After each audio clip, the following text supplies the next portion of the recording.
हमारे चैनल को सब्सक्राइब करें और बेल आइकन को प्रेस करें सभी नोटिफिकेशन तुरंत पाने के लिए। नमस्कार साथियों, हमारे YouTube चैनल पर एक बार आपका फिर से स्वागत है। साथियों, अब हम जो पढ़ने वाले हैं वो बौद्ध धर्म के बारे में पढ़ेंगे। हमने जो है जैन धर्म के बारे में हमारे इससे पहले वाले वीडियो में पढ़ लिया था और इस वीडियो में हम बौद्ध धर्म के बारे में पढ़ेंगे। चलिए साथियों, क्लास शुरू करते हैं। उससे पहले आपने अभी तक हमारे इस चैनल को सब्सक्राइब नहीं किया हो तो सब्सक्राइब कर दीजिए और बेल आइकन को प्रेस कर दीजिए। चलिए साथियों, शुरू करते हैं। बौद्ध धर्म 6ठी शताब्दी ईसा पूर्व भारत के पूर्व भाग में बौद्ध धर्म की स्थापना हुई। बौद्ध धर्म की स्थापना महात्मा बुद्ध ने की। बौद्ध धर्म की स्थापना किसने की? महात्मा बुद्ध ने। और भारत के पूर्व भाग में 6ठी शताब्दी ईसा पूर्व इसकी स्थापना हुई। फिर देखते हैं महात्मा बुद्ध का पिक्चर दिया हुआ है। राजसी जीवन एवं सुखी दाम्पत्य जीवन को त्याग कर सत्य की खोज में घोर कष्टों एवं कठिनाइयों का सामना कर ज्ञान प्राप्त किया। ज्ञान प्राप्ति के बाद बताया कि मनुष्य स्वयं अपने भाग्य का निर्माता है। उन्होंने वर्ण भेद एवं जाति भेद को निरर्थक बताया और दुखी मानवता को जीवन का सही और सरल मार्ग बतलाया। फिर अपन गौतम बुद्ध के बारे में उनका जीवन पढ़ते हैं।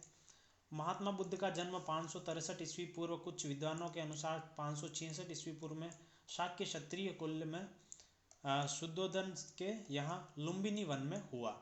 इनके बचपन का नाम सिद्धार्थ था। इनकी जानकारी अशोक के रुमिनदेही अभिलेख से मिलती है। गौतम की माता का नाम महामाया था, जो कौशल गणराज्य की कन्या थी। माता का निधन गौतम के जन्म से 7 दिन बाद ही हो गया था। इनका लालन पालन इनकी विमाता गौतमी ने किया। गौतमी के अनुसार जन्म के समय ब्राह्मण कौंडिन्य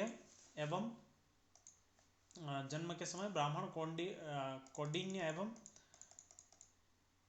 तपस्वी काल देवल के भविष्यवाणी की थी कि यह बालक बड़ा होकर या तो चक्रवर्ती सम्राट बनेगा या महान सन्यासी।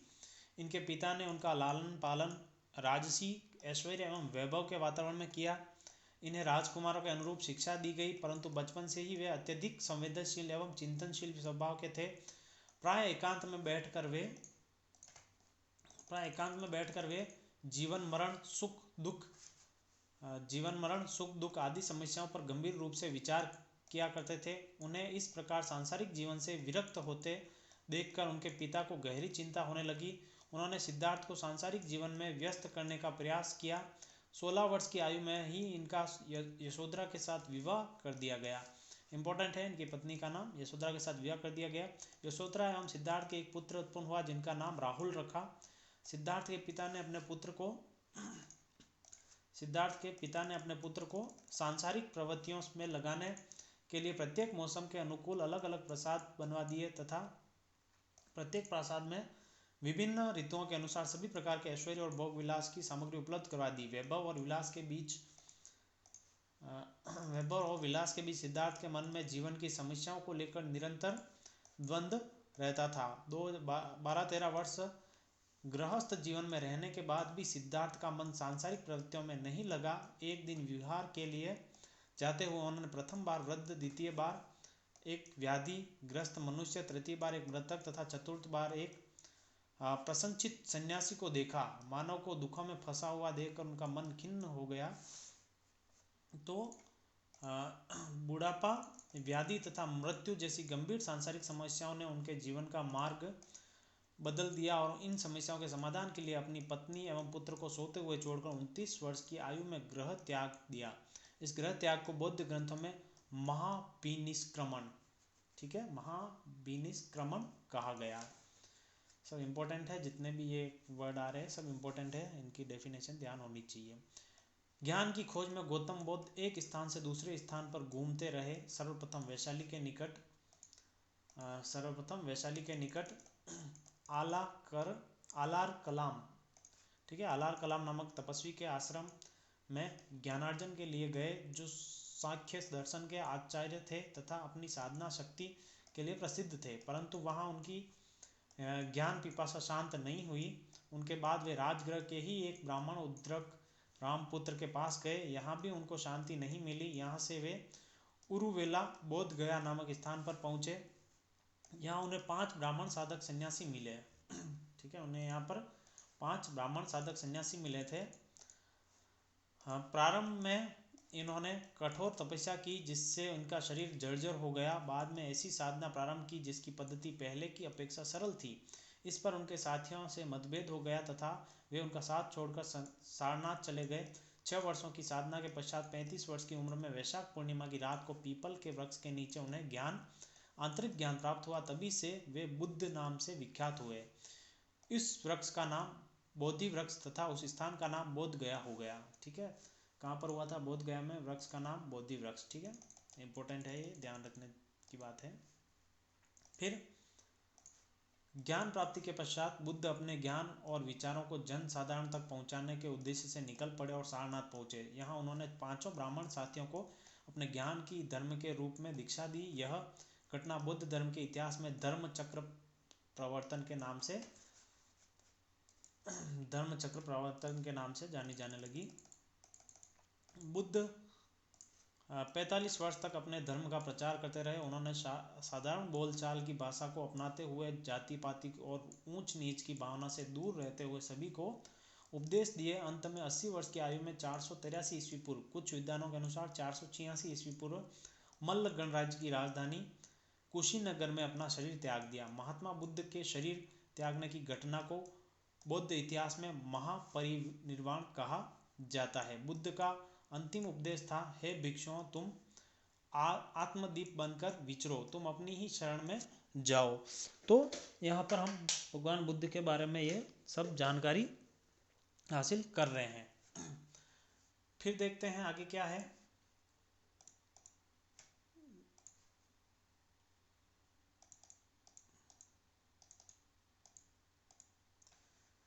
किसी अन्य का सहारा मत ढूंढो, केवल धर्म को अपना दीप बनाओ, केवल धर्म की शरण में जाओ। तो ये भगवान बुद्ध के विचार हैं। अब अपन आगे देखते हैं बौद्ध धर्म की शिक्षाएं। अब अपन क्या देखेंगे? बौद्ध धर्म की शिक्षाएं। बुद्ध धर्म की क्या क्या शिक्षाएं हैं वो देखेंगे अपन। काफ़ी इंपॉर्टेंट है, यहाँ से आपके प्रश्न बनेगा, आप ध्यान से देखिएगा इनको। बुद्ध धर्म की शिक्षाएं। हाँ, महात्मा बुद्ध जगत और जीवन को लेकर चले। उन्होंने जीवन को जैसा है वैसा ही मानकर व्यावहारिक दृष्टिकोण से इसकी समस्याओं की खोज की। उनका धर्म व्यावहारिक धर्म था जो मनुष्य की उन्नति का साधन था। बौद्ध धर्म जीवन का विषय है और इसी जीवन में निर्वाण की बात कहता है। वह नितांत बुद्धिवादी और उसमें अंधविश्वास तथा अंध परंपराओं के लिए मूल रूप से कोई स्थान नहीं, यानी कि बौद्ध धर्म में अंधविश्वास अंध परंपराओं के लिए कोई जगह नहीं है। फिर आगे क्या कहते हैं?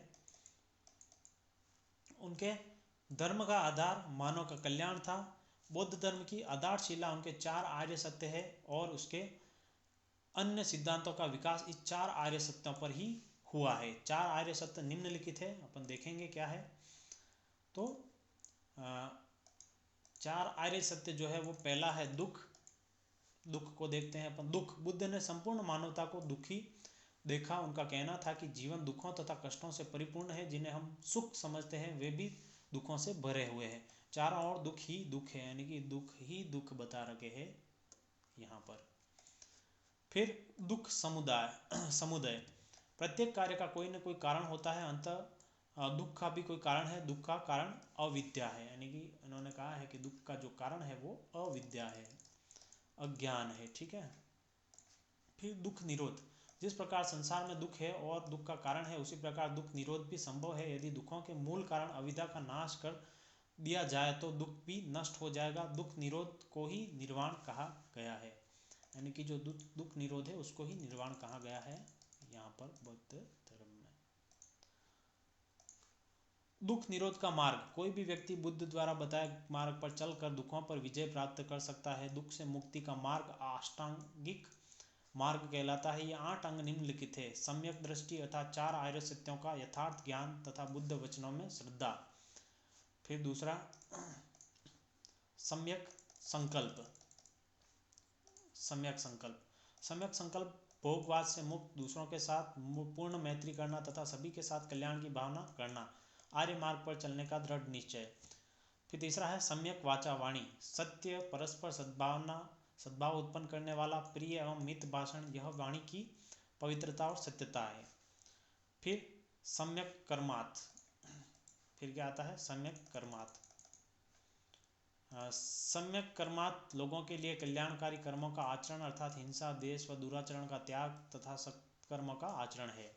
फिर पांचवा है सम्यक आजीव, जीवन यापन के लिए ऐसा व्यवसाय करना जिससे समाज को हानि न पहुंचे अर्थात शुभ एवं सत्य मार्ग से आजीविका चलाना।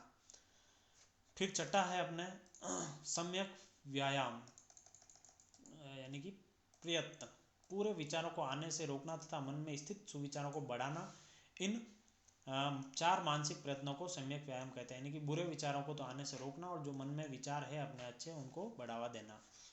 फिर सम्यक स्मृति, शरीर अपवित्र पदार्थों से बना है, इसका स्मरण शरीर के दुख दुखादि वेदनाओं चित्त का अवलोकन, इंद्रियों के विषय बंधन तथा उनके नाश के उपायों का ठीक प्रकार से विचार करना सम्यक स्मृति है। चलिए फिर आगे देखते हैं सम्यक समाधि। अब है सम्यक समाधि। सम्यक समाधि चित्त को एकाग्र कर ध्यान का संपादन करना है। मध्यम प्रतिपदा क्या है देखते हैं। दुखों से छुटकारा पाने के लिए महात्मा बुद्ध ने जो अष्टांगिक मार्ग बतलाया वह न तो अत्यधिक शारीरिक कष्ट व क्लेश से युक्त कठोर तपस्या को उचित मानता है और न ही अत्यधिक सांसारिक भोग विलास को, दोनों की ही अतीय दुख के कारण है। दोनों के बीच का मार्ग मध्यम मार्ग बताया है, इसका अनुसरण करना चाहिए। फिर है त्रिरत्न, ये अष्टांगिक मार्ग के अंतर्गत आते हैं। शील, समाधि और प्रज्ञा ये त्रिरत्न है। क्या है त्रिरत्न? शील, समाधि और प्रज्ञा ये त्रिरत्न है तथा इन्हें निर्वाण प्राप्ति का मार्ग बताया गया है। फिर आगे देखते हैं पंचशील। अब क्या है पंचशील? पंचशील अहिंसा, असत्य, सत्य, अपरिग्रह तथा ब्रह्मचर्य ये पंचशील है। जैन धर्म से में भी थे वैसे ही है लगभग। ये पंचशील कहलाते, ये नैतिक जीवन के आधार है तथा गृहस्थ तथा भिक्षुक दोनों के लिए आचरणीय है। इनके अतिरिक्त भिक्षुओं के लिए 5 आचार के नियम और है। इस प्रकार भिक्षुक के लिए 10 शील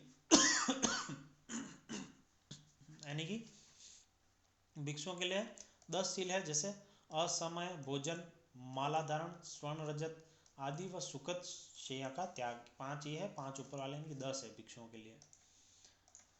फिर आगे देखते हैं क्या है अनात्म एवं अनिश्वरवाद।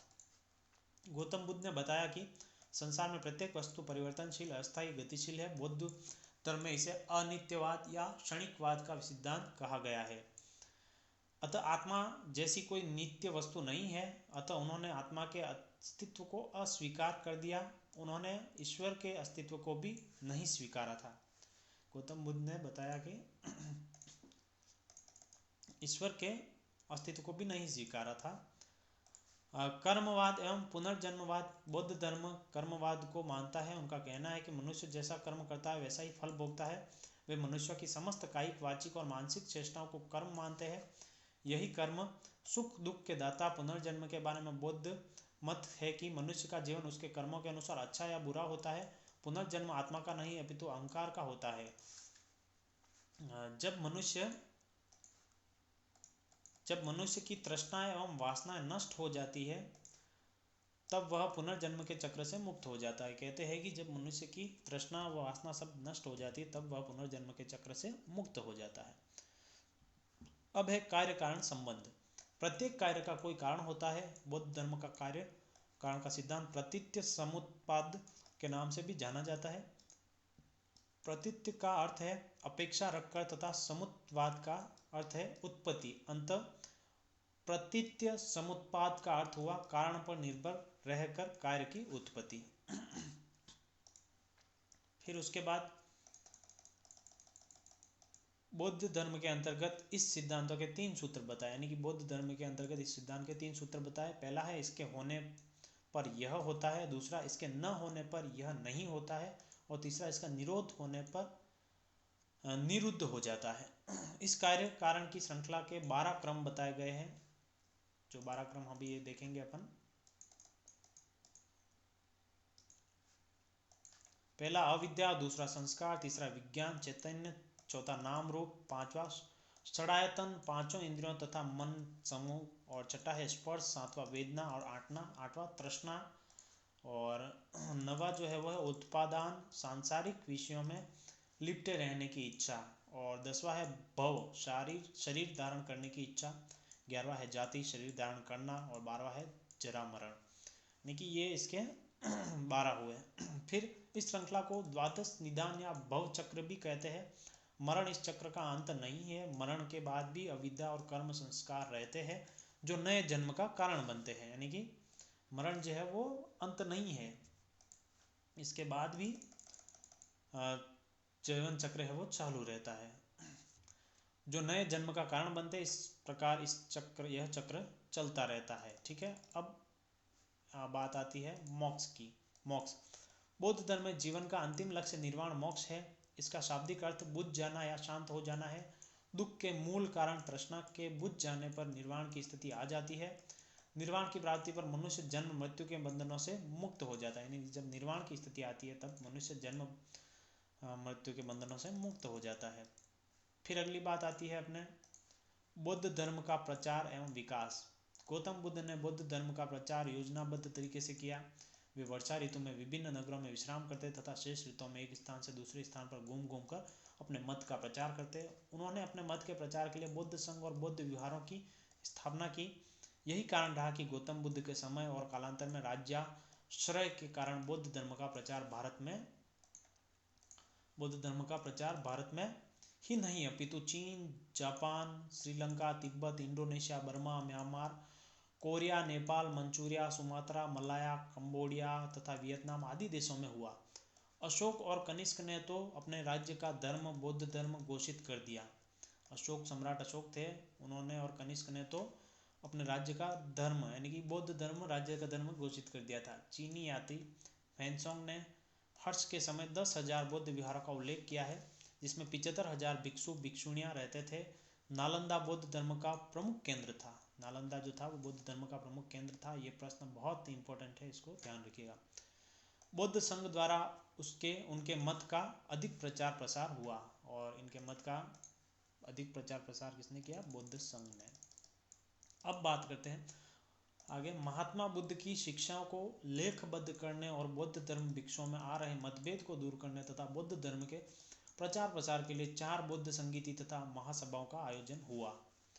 ठीक है, 4 जो है बौद्ध संगीति और महासभाओं का आयोजन हुआ है। बहुत इंपॉर्टेंट है, कौन सी कहाँ पर हुई, कब हुई, सब ध्यान होना चाहिए आपको। देखते हैं अपन। प्रथम बौद्ध संगीति बुद्ध की मृत्यु के तत्काल बाद राजगृह की सप्तपर्णी गुफा में आयोजित की गई।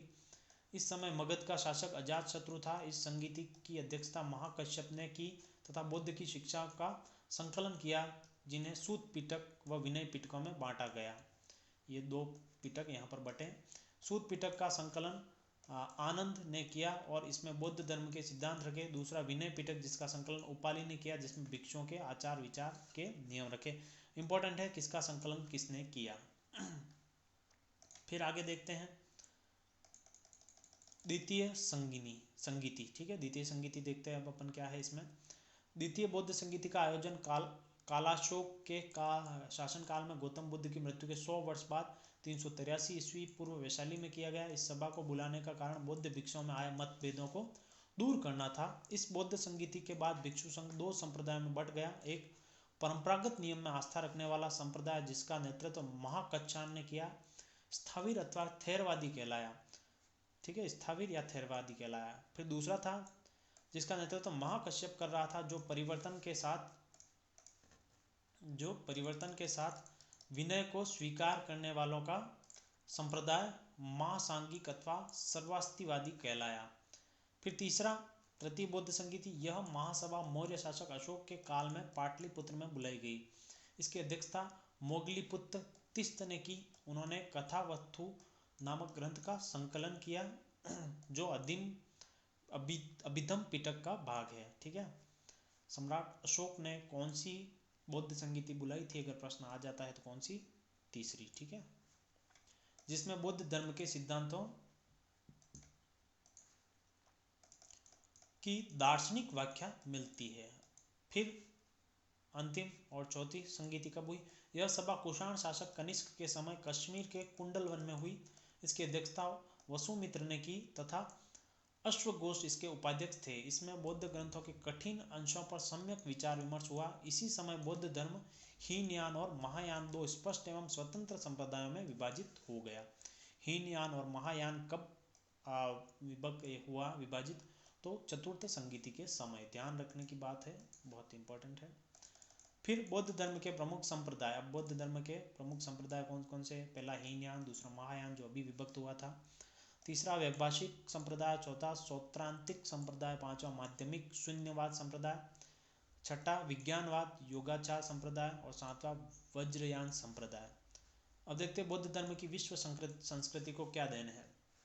जैन धर्म में भी देखा था हमने, इसमें भी देखते हैं बौद्ध धर्म में कि विश्व संस्कृति को बौद्ध धर्म की क्या देन है। इस धर्म ने भारत ही नहीं विश्व संस्कृति के विभिन्न पक्षों को प्रभावित किया है। किन किन को किया है अभी देखते हैं हम। इस धर्म ने सर्वप्रथम विश्व को एक सरल तथा आडंबर रहित धर्म प्रदान किया, जिसका अनुसरण अमीर गरीब सभी कर सकते थे। धर्म के क्षेत्र में अहिंसा एवं सहिष्णुता का पाठ पढ़ाया। बौद्ध धर्म ने युद्ध विजय की नीति को त्याग कर दम विजय की नीति को अपनाया तथा लोक कल्याण का आदर्श समस्त विश्व के समक्ष प्रस्तुत किया। यानी कि इन्होंने युद्ध विजय की बजाय दम विजय की नीति को अपनाया। ठीक है। फिर दूसरा, बौद्ध धर्म के उपदेश तथा सिद्धांतों को पाली तथा स्थानीय भाषाओं में लिपिबद्ध किया गया, जिससे स्थानीय भाषाओं का विकास हुआ। तीसरा, बौद्ध संघों के संचालन में जनतांत्रिक प्रणाली को अपनाया गया, जिसको बाद में राज शासन में भी अपनाया गया। फिर आगे चौथा, बौद्ध धर्म ने भारत ही नहीं विश्व के देशों में अहिंसा, शांति, बंधुत्व, सह अस्तित्व का आदर्श प्रस्तुत किया। इसी कारण भारत का विश्व के देशों पर नैतिक आधिपत्य कायम हुआ। फिर उसके बाद बौद्ध धर्म ने विश्व के लोगों को समानता का आधार प्रदान किया तथा नैतिक स्तर पर ऊंचा उठाने, जन जीवन में सदाचार एवं सच्चरित्रता की भावना का विकास को प्रधानता दी। फिर छठा, बौद्ध धर्म ने तर्क शास्त्र का विकास किया तथा बौद्ध दर्शन में शून्यवाद तथा विज्ञानवाद की दार्शनिक पद्धतियों का उदय हुआ, जिसका विश्व के दर्शन में उच्च स्थान है। फिर सातवां देखते हैं, बौद्ध धर्म ने भारत के सांस्कृतिक संबंध विश्व के विभिन्न देशों से बनाए। भारत के बौद्ध भिक्षुओं ने विश्व के विभिन्न भागों में जाकर बौद्ध धर्म की शिक्षाओं और सिद्धांतों का प्रचार किया। महात्मा बुद्ध की शिक्षाओं से आकर्षित होकर अनेक विदेशी यात्रियों ने बौद्ध धर्म ग्रहण किया, जिसमें प्रमुख पार्थीय, कुषाण आदि थे। यवन के शासक मिनेंडर तथा कुषाण शासक कनिष्क ने बौद्ध धर्म को राज धर्म बनाया। अनेक विदेशी विद्वानों ने बौद्ध धर्म के अध्ययन करने तथा पवित्र बौद्ध स्थानों को देखने के लिए भारत की यात्राएं की। फाहियान, हैंसोंग तथा इत्सिंग आदि चीनी यात्रियों ने भारत में वर्षों तक निवास किया तथा बौद्ध धर्म का प्रत्यक्ष ज्ञान प्राप्त किया। फिर देखते हैं आठवां, बौद्ध धर्म की महत्वपूर्ण देन कला एवं स्थापत्य के विकास में रही है। इस धर्म की प्रेरणा से भारत ही नहीं विश्व में अनेक स्तूप, विहार, चैत्यगृह, गुहाएं, मूर्तियां आदि बनाई गई, जिन्होंने भारत के साथ साथ विश्व कला को समृद्ध बनाया। सांची, सारनाथ, बरहुत आदि के स्तूपों का, अजंता की गुफाओं के चित्र तथा मूर्तियां अनुपम है। फिर क्या देन थी देखते हैं। बृहत्तर भारत के निर्माण में योगदान। भारत से बाहर देशों में भारतीय संस्कृति का प्रचार हुआ। उन देशों को सम्मिलित रूप से बृहत्तर भारत या सांस्कृतिक भारत कहा जाता है। इस कार्य में बौद्ध प्रचारकों ने अपूर्व साहस, समर्पण भाव से पूर्ण योगदान दिया। अशोक ने बौद्ध धर्म प्रचारकों को विदेशों में भेजने की शुरुआत की थी। तो साथियों, इसी के साथ हमारा जो ये यूनिट टॉपिक है और ये यूनिट है वो समाप्त हो जाती है। बौद्ध धर्म और जैन धर्म, हमने जैन धर्म पहले वाले पार्ट में पढ़े हैं, अभी तक आपने नहीं देखा है जरूर देख लीजिएगा। और ये जो है था हमारे बौद्ध धर्म का पार्ट था। तो साथियों, इसी के साथ हमारा ये वीडियो भी समाप्त होता है। आपको वीडियो अच्छा लगा हो तो लाइक कीजिएगा, शेयर कीजिएगा, कमेंट कीजिएगा। चलिए साथियों, मिलते हैं नेक्स्ट वीडियो में किसी अच्छे से और टॉपिक के साथ। तब तक के लिए बाय साथियों।